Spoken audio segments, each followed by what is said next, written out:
رب اشرح لي صدري ويسر لي أمري واحلل عقدة من لساني يفقهوا قولي ربنا زدنا علما. அஸ்ஸலாமு அலைக்கும் வரஹ்மத்துல்லாஹி வபரகாத்துஹு. வெல்கம் டு கீடு ஜன்னாயம். தஸ்னிம் எல்லாரும் எப்படி இருக்கீங்க? நல்லா இருக்கீங்களா? அல்ஹம்துலில்லாஹ். வீடியோக்குள்ளே போகிறதுக்கு முன்னாடி நான் லாஸ்ட் வீடியோவில் கேட்ட கொஷினுக்கு ஆன்சர் என்னன்னு பார்க்கலாம். நான் என்ன கொஷின் கேட்டேன்?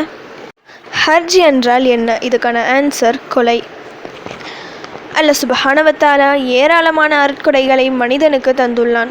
எந்த மனிதனும் அல்லாஹ் எனக்கு எதுவும் தரவில்லை என சொல்ல முடியாது. எல்லா மனிதனுக்கும் ஏதோ ஒரு வகையில் ஒரு தனித்துவம் இருக்கத்தான் செய்யும்.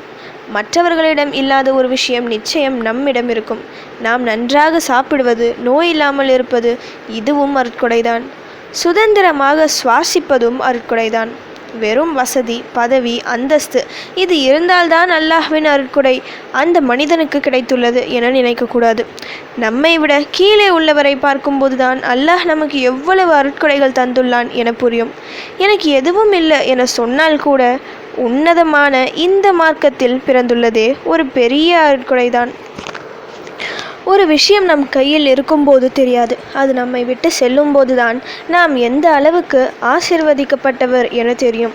அதனால் பல அருட்கொடைகளை தந்த இறைவனுக்கு எந்நேரமும் நன்றி செலுத்த வேண்டும்.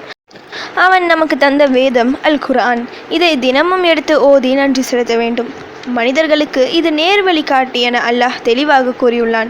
இதில் உள்ள ஒவ்வொரு எழுத்தும் நமக்கு பலனை தரும். ஒவ்வொரு சூறாக்களும் சிறப்பான சூறாக்கள் தான்.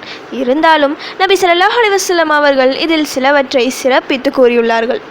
குறிப்பிட்ட அந்த சூறாக்களை ஓதி அல்லாஹ்விடம் நாம் உதவி தேடும்போது அல்லாஹ்வின் அருட்கொடைகள் மழை பொழிவது போல நம் மீது பொழிந்து கொண்டே இருக்கும். இன்றைக்கி நான் ஒரு சூறாவை சொல்கிறேன். பவர்ஃபுல்லான குட்டி சூறா இது. இதை ஒரு தடவை ஓதினால் குர்ஆனின் 1/3 பகுதி ஓதிய நன்மை கிடைக்கும். 3 முறை ஓதினால் போதும், முழு குர்ஆன் ஓதிய நன்மைகள் பெறலாம். நான் எந்த சூறாவை சொல்கிறேன்னு உங்களுக்கு தெரிஞ்சிருக்கும். குல் ஹுவல்லாஹு அஹத் என தொடங்கும் சூரா இஹ்லாஸ் தான் அந்த சூறா.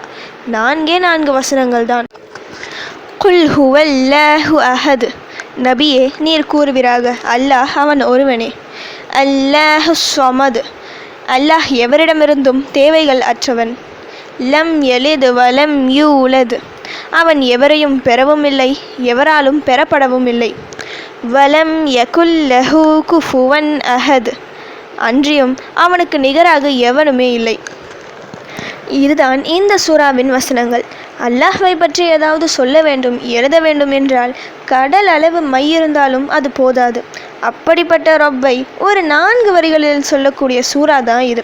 அதனால்தான் இந்த சின்ன சூறாவிற்கு இவ்வளவு சிறப்புகள்.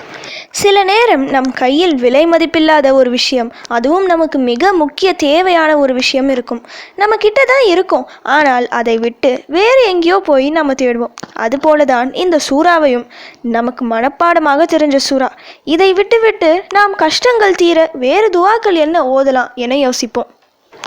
தெரிஞ்ச இந்த சூறாவை முதலில் ஓதி அல்லாஹ்விடம் உதவி தேடுங்க. எவ்வளவு கடினமான சூழ்நிலையாக இருந்தாலும் சரி, இந்த 4 வார்த்தையை 3 முறை ஓதி துவா செஞ்சு பாருங்க, உடனடி தீர்வு கிடைக்கும். ஒவ்வொரு வார்த்தையை ஓதும் போதும் பொருள் உணர்ந்து மனதார ஓத வேண்டும்.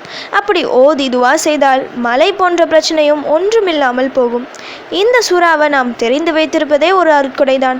இதை ஓதி துவா செய்யும் போது இன்னும் கணக்கின்றி அருட்கொடைகள் அல்லாஹ்வின் புறத்திலிருந்து வரும் இன்ஷா அல்லாஹ். ஓகே, இப்போ ஃபைனலி கொஷின் டைம். கைபர் போரின் போது அலி ரலியல்லாஹு அன்ஹு அவர்களுக்கு என்ன வலி ஏற்பட்டது?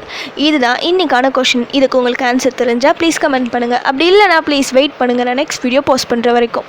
சுப்ஹான ரப்பிக ரப்பில் இஸ்ஸத்தி அம்மா யசிஃபூன வஸ்ஸலாமு அலல் முர்சலீன் வல்ஹம்துலில்லாஹி ரப்பில் ஆலமீன். அஸ்ஸலாமு அலைக்கும் வரஹ்மத்துல்லாஹி வபரகாத்துஹு.